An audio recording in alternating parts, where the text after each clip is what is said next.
आज का संदेश इस बारे में है कि हम जीवन में आने वाले परिवर्तनों को कैसे अपना सकते हैं। जब यीशु उस जगह पहुंचे तो उन्होंने ऊपर देखा और उससे कहा, जक्कई, जल्दी नीचे उतर, आज मुझे तेरे घर ठहरना है। लूका 19:5।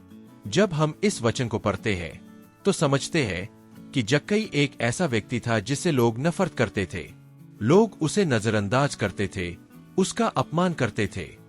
उसके पास धन था, संपत्ति थी, आराम था, दुनिया की हर भौतिक चीज थी, लेकिन शांति नहीं थी। शायद उसके दिल के भीतर वह जानता था कि कुछ तो गलत है, कि उसका अंदरूनी खालीपन सामान्य नहीं था, कि सफलता के दिखावे के पीछे वह अपराध बोध, अस्वीकृति और एक थका हुआ दिल छिपा रहा था जो हमेशा दिखावा करता था कि सब कुछ ठीक है। लेकिन तभी यीशु आते हैं। भीड़ के बीच यीशु ऊपर देखते हैं और उसे नाम लेकर पुकारते हैं। यह कोई सामान्य इशारा नहीं था, नहीं कोई दोष देने वाली नजर।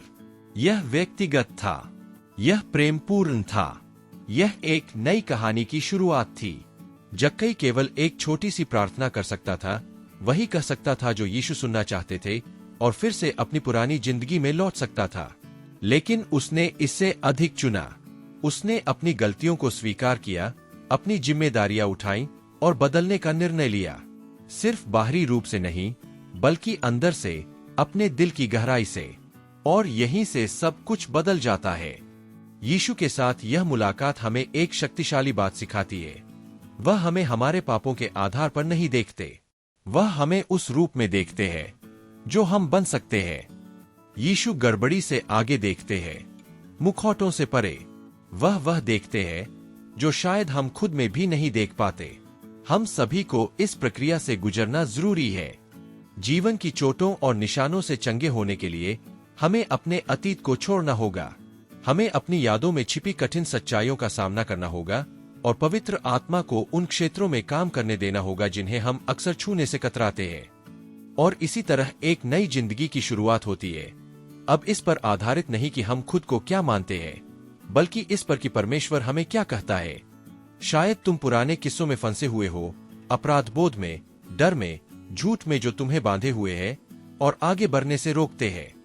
लेकिन समझो, तुम्हें वहीं बने रहने की जरूरत नहीं है। यीशु के साथ एक सच्ची मुलाकात सब कुछ बदल देती है। अपने अतीत के बोझ को परमेश्वर की प्रतिज्ञाओं से बदलो।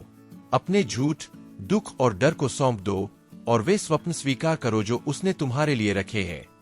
वे कहीं अधिक महान, सच्चे और मुक्तिदायक है जितना यह संसार कभी दे सकता है। आखिरकार, अगर हमने पूरी दुनिया को जीत भी लिया लेकिन यीशु को खो दिया तो उसका क्या लाभ? इस संदेश को अपने दोस्तों और परिवार के साथ साझा करें। उन्हें यह लिंक भेजें। परमेश्वर आपके दिन को आशीषित करे। बहुत बहुत धन्यवाद। फिर मिलेंगे कल।